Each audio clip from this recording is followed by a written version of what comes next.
오늘 하나님께서 주시는 말씀은 사도 바울이 고린도 교회인들에게 당부하는 말씀처럼 들립니다. 우리들은 이 말씀을 고린도인들이여 이렇게 받지 말고 활빈교회 성도들이여 이렇게 받아야 할 것 같습니다. 이 말씀은, 오늘 말씀은 두 부분으로 나뉘는데, 첫 번째는 11절부터 13절까지 해서 고린도 교회의 성도들에게 너희가 마음을 좀 관대하게 가져서 사도 바울을 용납하라고 말하고, 두 번째 부분은 14절부터 18절까지인데, 그러나 교회 안에서 용납하면 안 되는 사람이 있다, 이렇게 반대가 되는 듯한 말씀을 하고 있습니다. 11절부터 13절 말씀을 먼저 보겠습니다. 바울은 이렇게 말합니다. 고린도인들이여, 너희를 향하여 우리의 입이 열리고 우리의 마음이 넓어졌으니 너희가 우리 안에서 좁아진 것이 아니라 오직 너희 심정에서 좁아진 것이니라. 내가 자녀에게 말하듯 하노니 보답하는 것으로 너희도 마음을 넓히라. 이 말씀만 보면 무슨 뜻인지 잘 이해가 되지 않습니다. 그러나 고린도 교회 성도들이 사도 바울과 또 그와 함께하는 선교팀들을 좁은 마음으로 대했구나 하는 것은 이해할 수 있죠. 어떻게 대했길래 그런 말을 할까? 우리가 고린도전서, 고린도후서를 가만히 읽어보면은 고린도 교회 안에서 사도 바울을 미워하고 모함하는 사람들이 있었다는 것을 발견할 수 있습니다. 그래서 바울은 사도가 아니다 이런 말을 하는 사람까지 있어서 바울이 나는 사도가 맞다 하고 변명하는 것을 볼 수가 있습니다. 사도 바울 같은 사람을 왜 미워하고 모함했을까? 여러분, 그 이유를 한번 생각해 볼 수 있습니까? 사실 이 세상에는 나보다 좀 나은 것 같은 사람들을 이유 없이 미워하고 모함하는 사람이 많습니다. 제가 중국에서 지낼 때 가깝게 지내는 선교사가 공안국에 발각돼가지고 선교사로서 추방당한 적이 있어요. 얼마 지난 다음에 보니까 그 사람과 함께 일하던 사람이 고발했대요, 선교사라고. 하도 기가 막혀서 왜 그랬냐고 물어보니까 나는 아무리 열심히 해도 믿는 사람을 못 얻는데 저 사람은 일을 잘하는 게 배가 아파서 그랬다 그러더라고요. 세상에, 선교사가 선교사를 질투해서 모함하기도 하더라고요.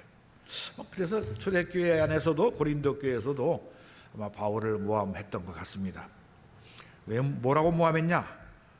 바울이 사도의 자격이 없다, 그런 말씀입니다. 초대교회 때는 어떤 사람을 사도라고 생각했죠?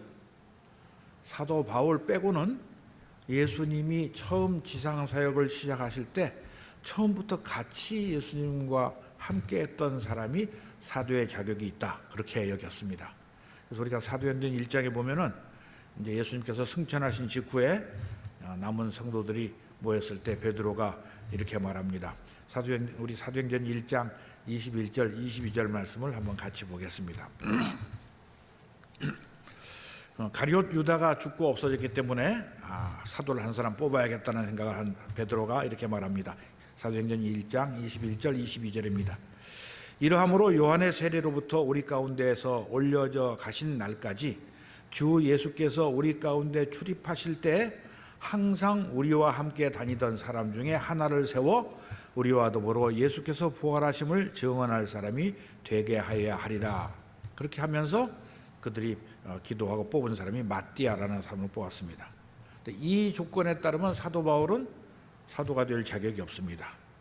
사도가 될 자격은커녕 스데반 집사를 죽일 때 주동적인 역할을 하고, 그 이후에도 예수 믿는 사람들을 잡아가려고 권세를 받아서 다메섹으로 가고 그랬기 때문에 바울이 사도가 될 자격은 없습니다.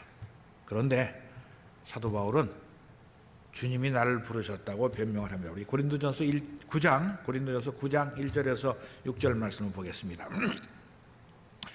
내가 자유인이 아니냐? 사도가 아니냐? 예수 우리 주를 보지 못하였느냐? 주 안에서 행한 나의 일이 너희가 아니냐? 다른 사람들에게는 내가 사도가 아닐지라도 너희에게는 사도니 나의 사도됨을 주 안에서 인친 것이 너희라. 나를 비판하는 자들에게 발명할 것이 이것이니 우리가 먹고 마실 권리가 없겠느냐? 우리가 다른 사도들과 주의 형제들과 게바와 같이 믿음에 자매된 아내를 데리고 다닐 권리가 없겠느냐? 어찌 나와 바나바만 일하지 아니할 권리가 없겠느냐?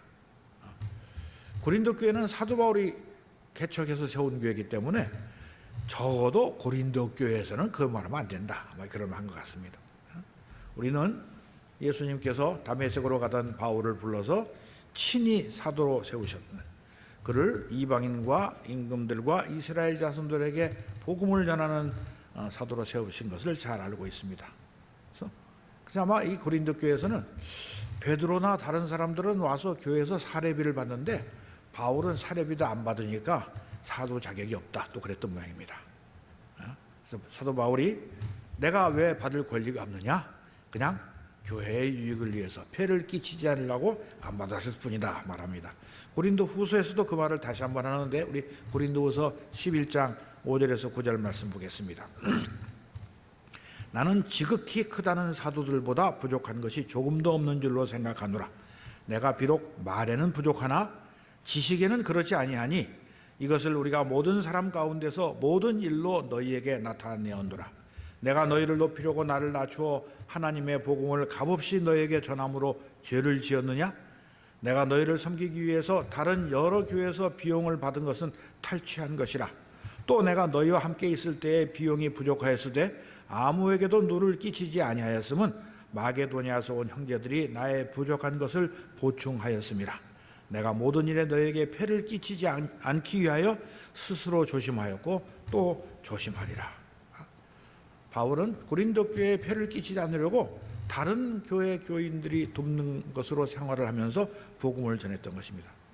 그랬더니 아마 이 성경 본문에는 나오지는 않습니다만은 어떤 사람이 바울을 이렇게 비난했던 것 같아요. 바울이 직접 돈은 안 받았어도 다른 사람이나 다른 방법을 통해서 우리 교회에서 이익을 취했을 것이다. 이렇게 비난하는 사람들에 대해서 고린도 후서 12장 16절부터 이렇게 변명하고 있습니다. 12장 16절부터 19절 말씀을 보겠습니다. 하여간 어떤 이의 말이 내가 너희에게 짐을 지우지는 아니하였을지라도 교활한 자가 되어 너희를 속임수로 취하였다 하니 내가 너희에게 보낸 자 중에 누구로 너희의 이득을 취하더냐? 내가 디도를 권하고 함께한 형제를 보내었으니 디도가 너희의 이득을 취하더냐? 우리가 동일한 성령으로 행하지 아니하더냐? 동일한 보조로 하지 아니하더냐? 너희는 이때까지 우리가 자기 변명을 하는 줄로 생각하는구나. 우리는 그리스도 안에서 하나님 앞에 말하노라. 사랑하는 자들아, 이 모든 것은 너희의 덕을 세우기 위함이니라. 바울을 이렇게 미워하는 사람들에게 그래서 바울이 우리를 관대한 마음으로 받아달라고 말합니다. 우리 다시 본문 고린도후서 6장으로 돌아와서 12절 13절 다시 보겠습니다. 너희가 우리 안에서 좁아진 것이 아니라 오직 너희 심정에서 좁아진 것이니라. 내가 자네에게 말하듯 하노니 보답하는 것으로 너희 마음을 넓히라. 같은 말씀을 고린도후서 7장 2절 3절에서 또 말합니다. 마음으로 우리를 영접하라. 우리가 아무에게도 불의를 행하지 않고 아무에게도 해롭게 하지 않고 아무에게도 속여 빼앗은 일이 없노라. 내가 이 말을 하는 것은 너희를 정죄하려고 하는 것이 아니라 내가 이전에 말하였거니와 너희가 우리 마음에 있어 함께 죽고 함께 살게 하고자 함이라. 우리는 주님께서 우리에게 다른 사람들을 비판하지 말라고 명령하신 것을 잘 압니다. 비판하면은 그 비판으로 너희가 비판을 받을 것이라고 마태복음 7장에서 말씀하셨습니다. 그래서 우리도 같은 교회를 다니는 성도들 중에서도 공연히 마음이 안 들고 보기 싫은 사람이 있을 수 있습니다. 그런 사람들에게 넓은 마음을 가져야 됩니다. 왜냐하면 흠이 없는 사람이란 없고 실수하지 않는 사람도 없고 죄짓지 않는 사람도 없기 때문입니다.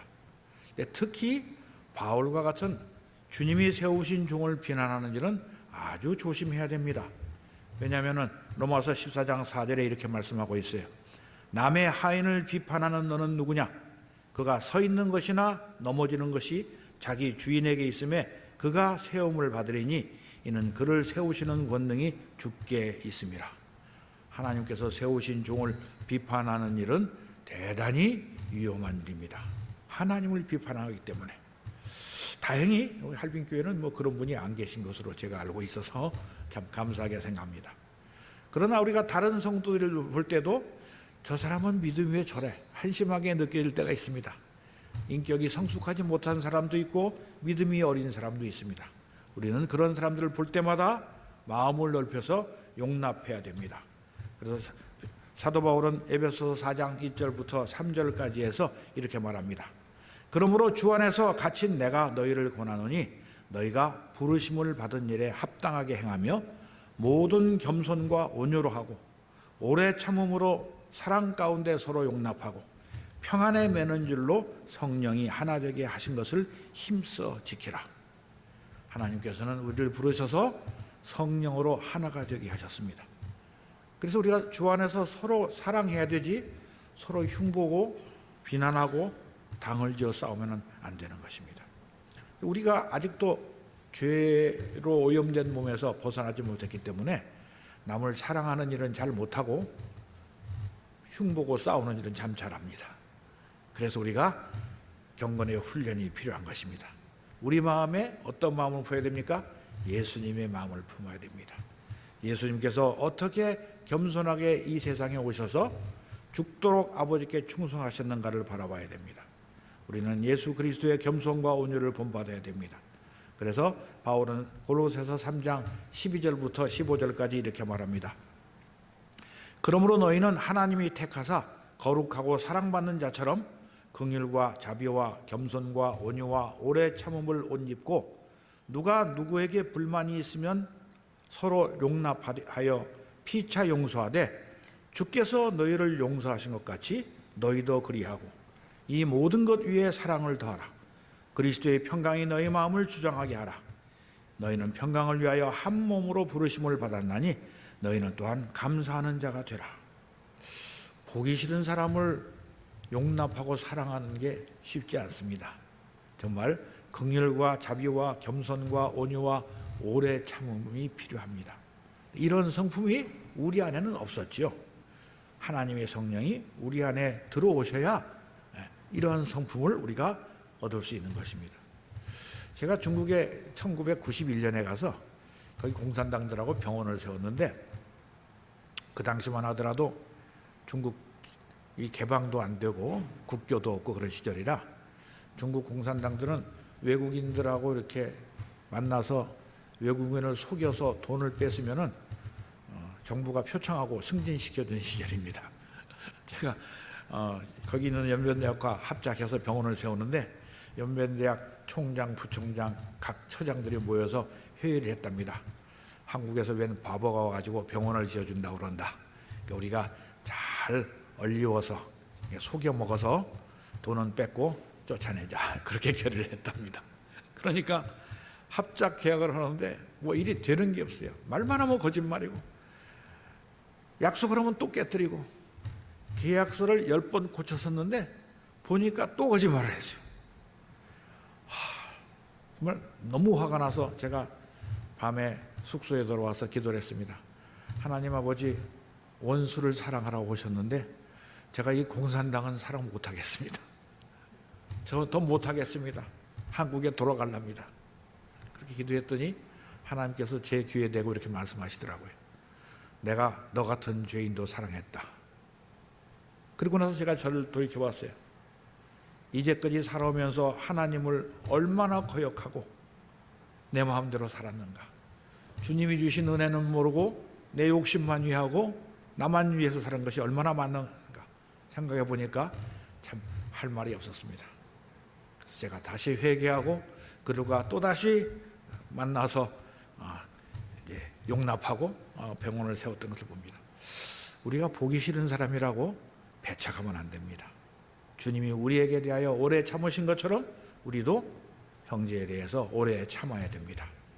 그래서 고린도전서 13장은 이렇게 말하죠. 사랑은 오래 참고 사랑은 온유하며 시기하지 아니하며 자랑하지 아니하며 교만하지 아니하며 무례히 행치 아니하며 자기의 유익을 구하지 아니하며 성내지 아니하며 악한 것을 생각하지 아니하며 불의를 기뻐하지 아니하며 진리와 함께 기뻐하고 모든 것을 참으며 모든 것을 믿으며 모든 것을 바라며 모든 것을 견디느니라. 사랑은 오래 참는 것입니다. 그런데 이어지는 고린도후서 6장 14절부터 16절까지에는 반대로 말을 하는 것 같습니다. 14절 말씀 다시 보겠습니다. 너희는 믿지 않는 자와 멍에를 함께 매지 말라. 의와 불법이 어찌 함께하며 빛과 어두움이 어찌 사귀며 그리스도와 벨리알이 어찌 조화되며 믿는 자와 믿지 않는 자가 어찌 상관하며 하나님의 성전과 우상이 어찌 일치가 되리요. 우리는 살아계신 하나님의 성전이라. 이와 같이 하나님께서 이르시되 내가 그들 가운데 거하며 두루 행하여 나는 그들의 하나님이 되고 그들은 나의 백성이 되리라. 멍에가 뭔지 아시죠? 요즘 젊은 사람들은 멍에가 뭔지 모르더라고요. 멍에는 그 소가 밭 갈 때 등에다 이렇게 짝대기를 지고 뒤에 쟁기 같은 걸 끌도록 연결되어 있는 그 긴 나무를 멍에라고 말합니다. 그런데 예수님께서는 나와 나의 멍에를 함께 매자고 말씀하신 걸 기억하십니까? 마태복음 11장 28절 29절에 이런 말씀이 있습니다. 수고하고 무거운 짐진 자들아 다 내게로 오라. 내가 너희를 쉬게 하리라. 나는 마음이 온유하고 겸손하니 나의 멍에를 메고 내게 배우라. 그리하면 너희 마음이 쉼을 얻으리니 이는 내 멍에는 쉽고 내 짐은 가벼움이니라 하시니라.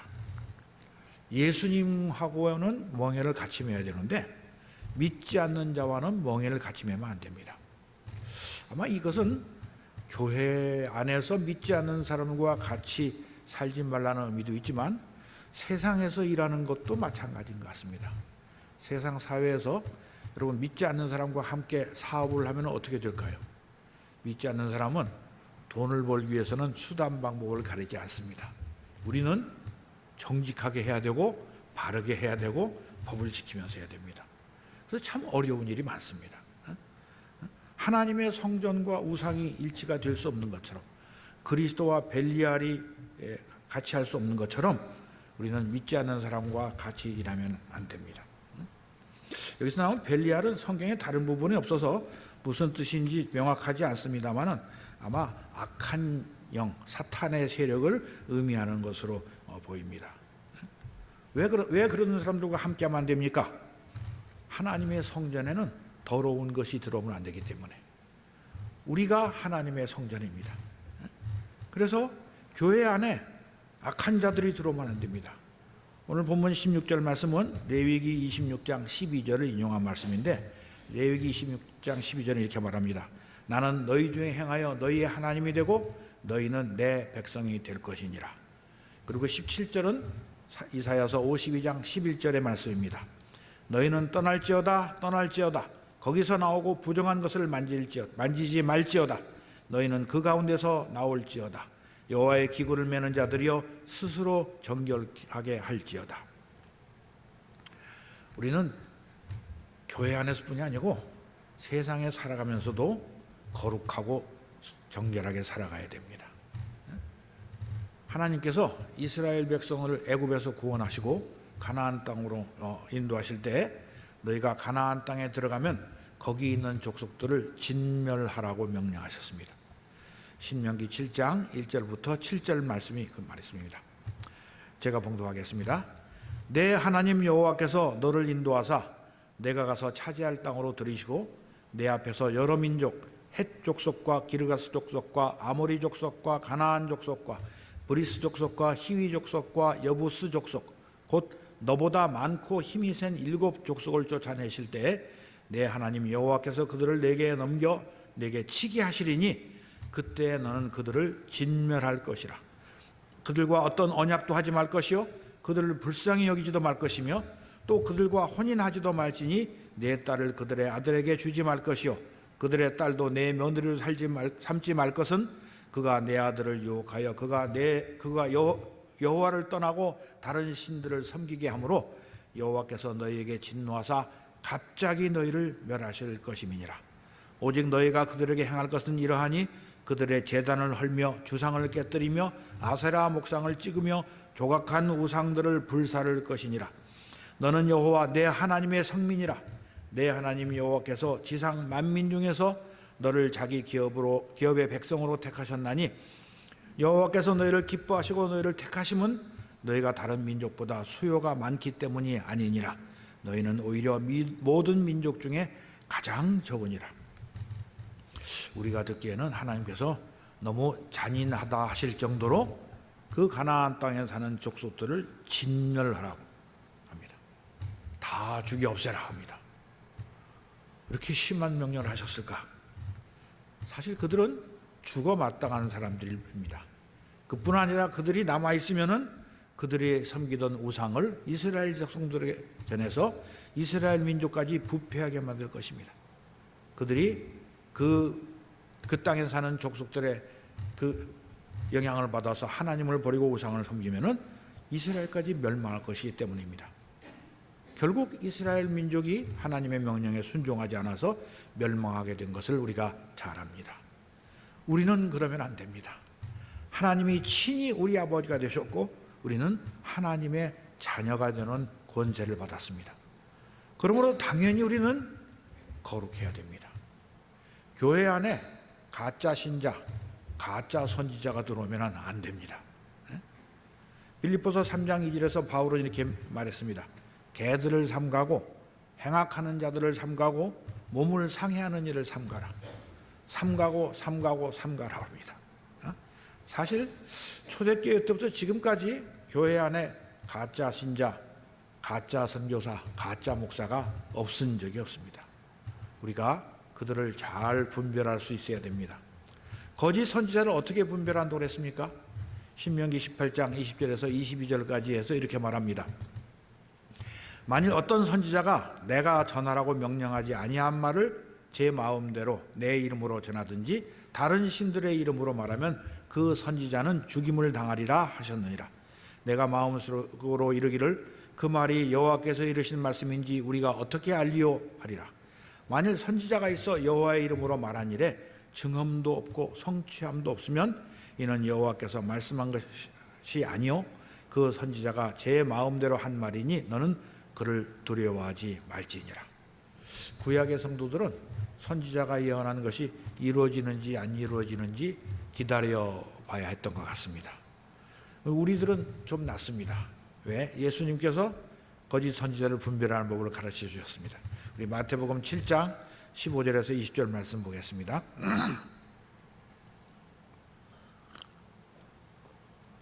마태복음 7장 15절에서 20절에서 주님은 이렇게 말씀하십니다.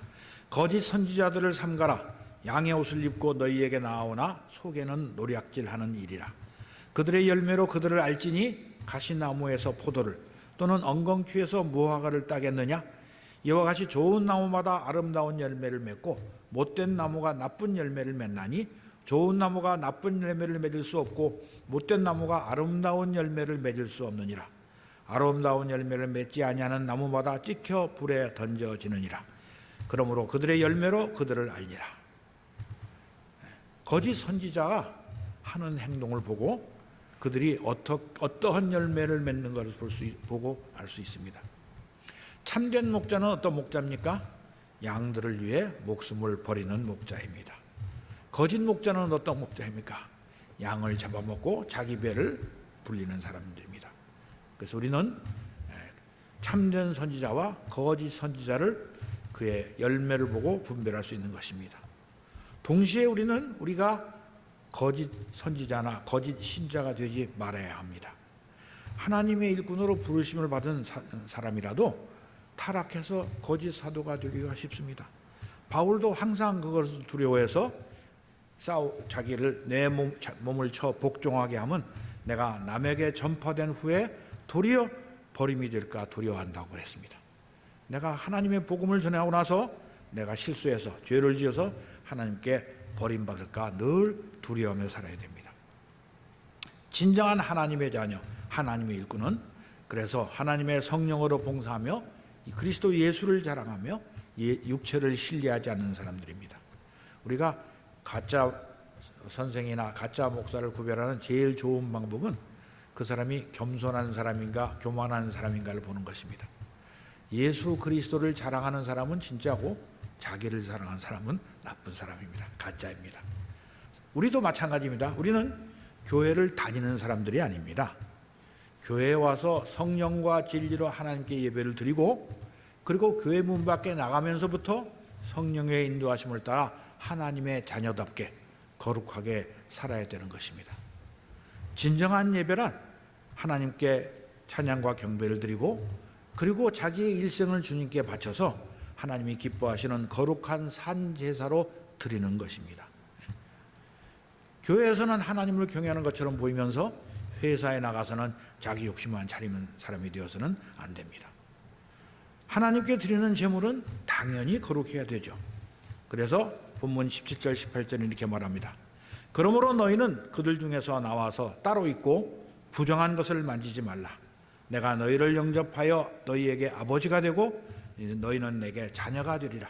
전능하신 주의 말씀이니라 하셨느니라. 하나님께서 이스라엘 백성들을 부르셔서 하나님의 택하신 백성으로 삼고 아버지를 떠나지 말고 아버지의 말씀에 순종하라고 명령했는데 그들이 순종하지 않았습니다. 예레미야 선지자는 이스라엘 백성들에게 이렇게 말합니다. 예레미야서 3장 19절 20절 말씀입니다. 내가 말하기를 내가 어떻게 하든지 너를 자녀들 중에 두며 허다한 나라들 중에 아름다운 기업인 이 귀한 땅을 내게 주리라 하였고 내가 다시 말하기를 너희가 나를 아버지라 하고 나를 떠나지 말 것이니라 하였노라.